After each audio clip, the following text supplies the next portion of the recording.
ओफो नैना बेटा, ये सब क्या है? तूने फिर से रोटी के साथ अचार और चटनी बना दी। फ्रिज में सब्जियां रखी हैं, वो क्यों नहीं बनाई? माँ, आप जो बनाए खा लो ना। आपको पता है सब्जी बनाने में कितना टाइम लगता है। पहले उसको धो, छीलो, काटो और फिर बनाओ। इतनी देर कौन गैस के पास खड़ा रहेगा? ना वो बना, मेरे बस की तो नहीं है।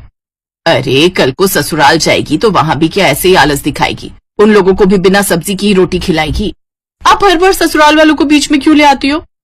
और इसीलिए तो आपसे कहती हूँ मेरे लिए कोई बड़ा ससुराल ढूंढना जहाँ नौकर चाकर हो, ताकि मुझे ना ये सब ना करना पड़े।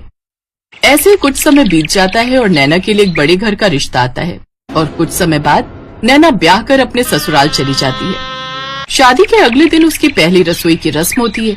वो रसोई में जाती है तो वहां का गैस चूल्हा देखकर हैरान रह जाती है। हे राम, इतना बड़ा गैस चूल्हा! खैर मुझे क्या, अच्छा ही है, ऐसे जल्दी खाना बन जाएगा।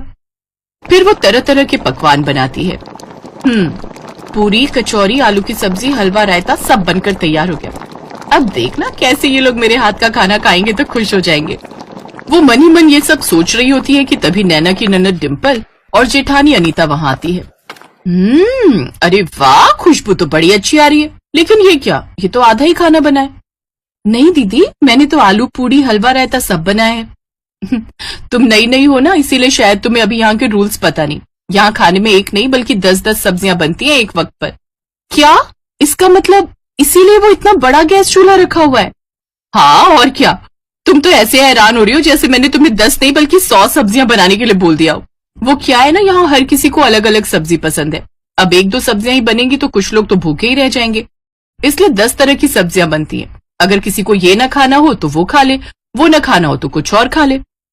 हाँ छोटी भाभी, और आज आप इस घर की परंपरा को आगे बढ़ाओ और फिर हम सबको खाने की टेबल पर बुला लेते हैं। बेचारी नैना की तो ये बात सुनते ही होश उड़ जाते हैं। चल बेटा नैना, हो जा शुरू। अब बन जा तू झांसी की रानी और बना डाल 10 सब्जियां। इतनी सब्जियां तो मेरी शादी में भी नहीं बनी थी जितनी ये लोग मुझसे एक वक्त में ही बनवा लेंगे। कुछ समय बाद वो सबके लिए खाना परोसती है तो उसके हाथों का खाना खाकर सब उसकी खूब तारीफ करते हैं। वाह, क्या कमाल का स्वाद है इन सब्जियों में। सचमुच छोटी बहू, तुम्हारे हाथों में तो जादू है।